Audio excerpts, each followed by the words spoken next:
All right, so Nancy, tell us about what you are making for us. I'm making the communion bread that we use when we have communion over at the church. Rusty was the one that first asked me to make the communion bread, and I just couldn't believe that I was going to be the one that would make it. It was just such an humbling experience, such an awesome request that I make it, and it has been just a special. I don't know if you call it a ministry, but such a special time each month when we have communion, either in a worship service and or in the Celtic service when we have communion. And when I make it up, it's just like I just think of the body of Christ, and not so much when I stir it up, but when I'm ready to make it into the loaf, I make it round like this, oblong like this, like a body, and it's just such an awesome experience for me each time that I do it, that I am touching the body of Christ. That broken body for all of us that we remember every time we take communion. The broken body that makes us whole. Mm-hmm. That's a beautiful thing. And I love in our communion sequence, we say the things of the earth which human hands have made. And we don't just buy bread from the store, but we use homemade bread from the hands of Nancy Ratliff. I remember about 5 or 6 years ago that you taught us this bread making recipe, and the children made it in Vacation Bible School. Do you remember that? Yeah. And we took it over to Bedford Care, and we gave bread to the residents of Bedford Care and fruit, and had a nice visit with them that day. That was really special too. And the children loved making this bread, so I'm sure that the rest of the congregation will too.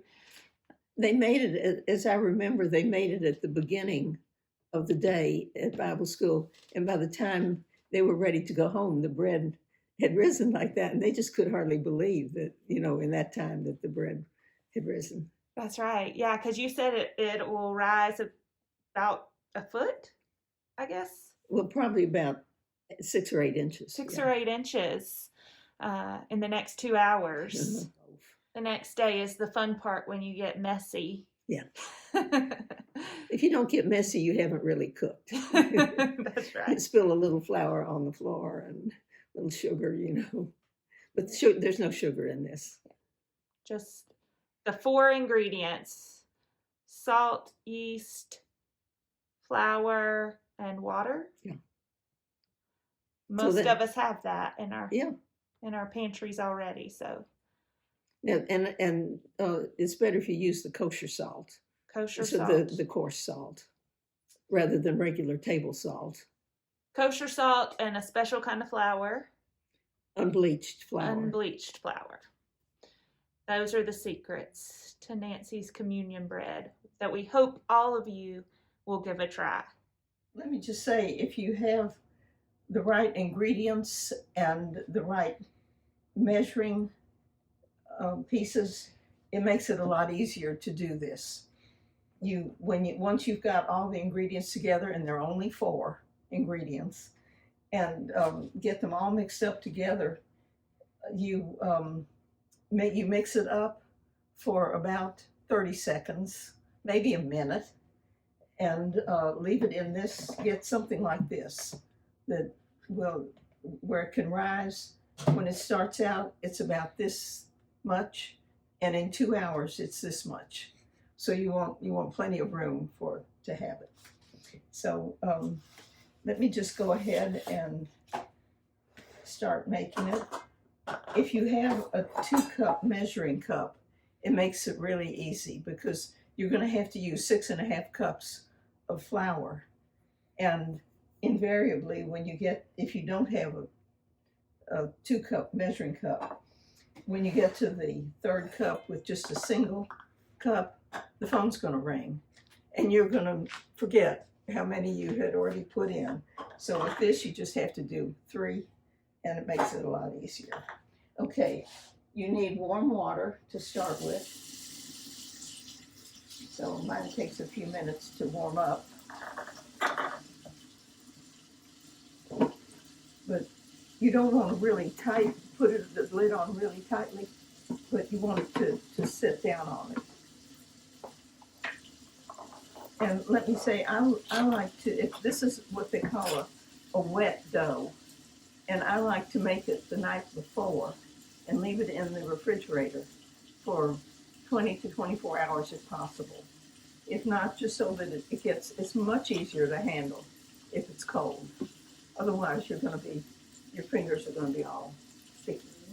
I use a separate cup to measure the water so that my 2-cup utensil does not get wet and the flour stick to it. So I use this, and you use 3 cups of warm water. You don't want it hot because that'll burn the yeast, but you want it warm.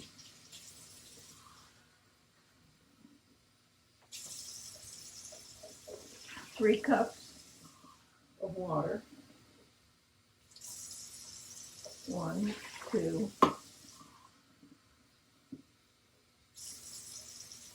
3.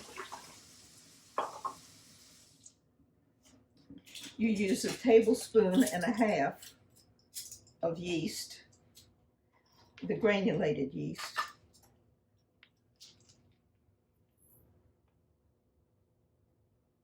And sometimes it's hard to find this because with everybody being in, people are doing more baking, and sometimes they're using up my unbleached flour and my yeast.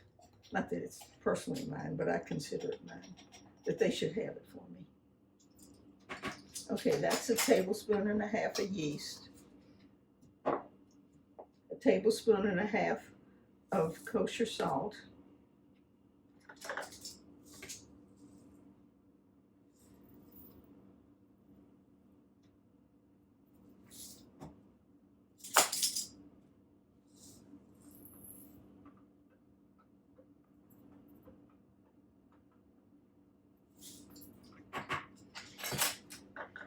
and I give that a stir.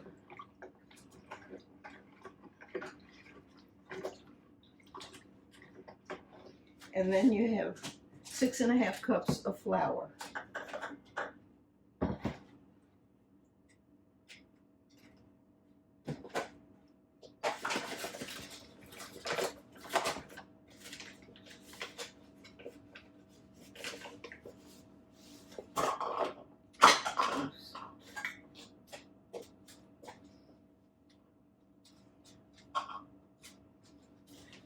Don't pack your flour in there, just put it in there and spread it out. Don't pack it down because you'll get too much.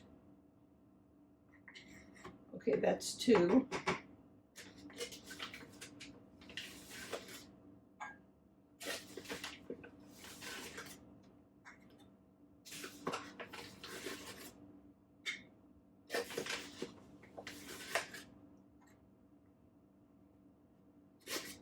I hope you all like to handle the dough because it's wet, and you probably, I always have to add a little bit more flour when I make up the loaves, but it's so much fun. You don't usually get to play with your food, but this is okay to play with your food.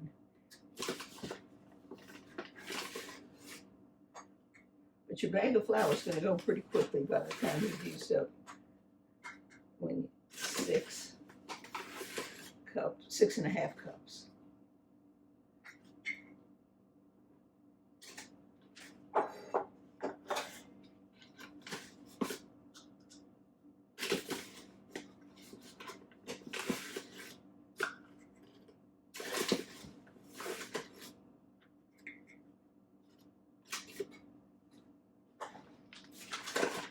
Okay, and then you just stir it.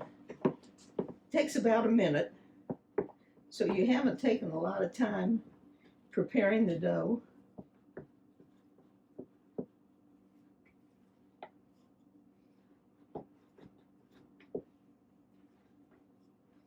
It already smells good.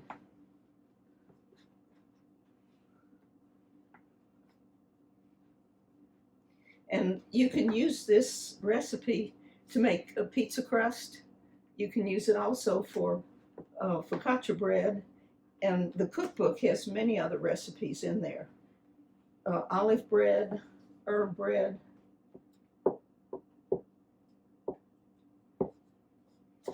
Kat, do you want to show how it looks wet? You can see a little bit of the sparkly water on it. And just kind of lay it out flat.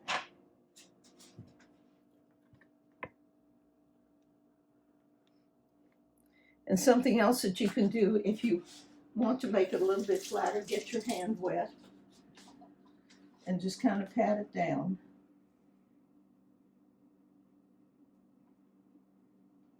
And that's it. That's as simple a recipe as you could possibly have. You want to put the lid on, but you don't want to get it too tight because it just needs a little bit of room to grow. And by the time, in 2 hours, it'll be up to here. And that's when I put it in the refrigerator. You can go take a nap and enjoy the bread. And well, this is the dough, and you can see how much it's risen since yesterday. But when I put it in the oven, in the refrigerator, after about 2 hours that it had been rising, it was up to here. But when it gets cold, then it kind of settles. You just take the lid off, and you can see it looks wet on the inside. So I'm going to have to add some flour to it in order to be able to handle it. So let me just show you the other equipment that you need to have. If you have this is called a pizza peel. It's a wooden board, and you sprinkle that with cornmeal. And that keeps the dough from sticking to the pizza peel. Now, this is a big help. But if you don't have that and you don't want to invest in the pizza peel, you can make the dough on a cookie sheet if you want to. And then this is a stone, and this goes in the oven. I'm saying the wrong words. This goes in the oven. You heat the oven 20 minutes before you put the dough in, and you just put this in the oven and heat it up so that it'll be hot when you put the dough in. And then I have a pan that I put water in on the rack below where I'm baking it, and that gives it some steam and gets the crust of it crisp. So here's my unbleached flour that I'm going to sprinkle on the dough.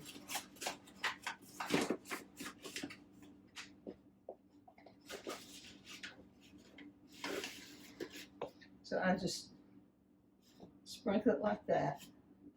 And I may have to use a little bit more. It depends on how wet the dough is. And I just reach in and just grab a bunch of it. And it depends on how big you want to make your loaf.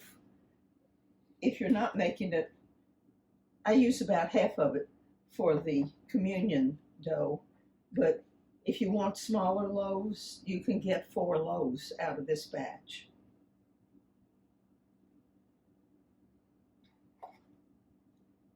And I just keep adding flour to it until I have it the size that I want it.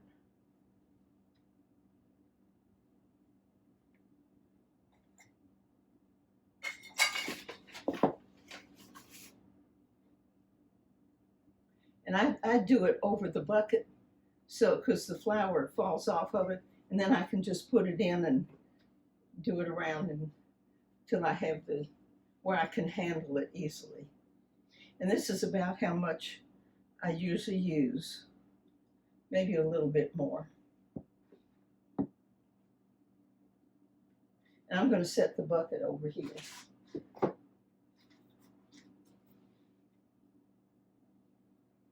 But you can see how it sticks to your hand, but not as much as if you did not put, I mean, I couldn't handle it if I didn't have some flour on it. And all I do is just take it and roll it around like this until I have it the shape and the size that I want it. And tuck it on the bottom and pinch it together. Takes about a minute.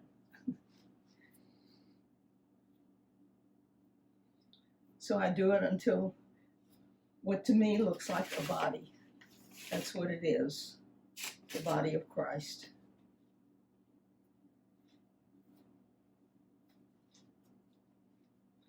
And I set it on top of the cornmeal and let it rise. It's not going to rise a whole lot sitting here, but when you put it in the oven, look at it tomorrow when we have communion, and you'll see that it has risen and it forms the shape of the body. So the dough really does its own thing, and you just help it along a little bit.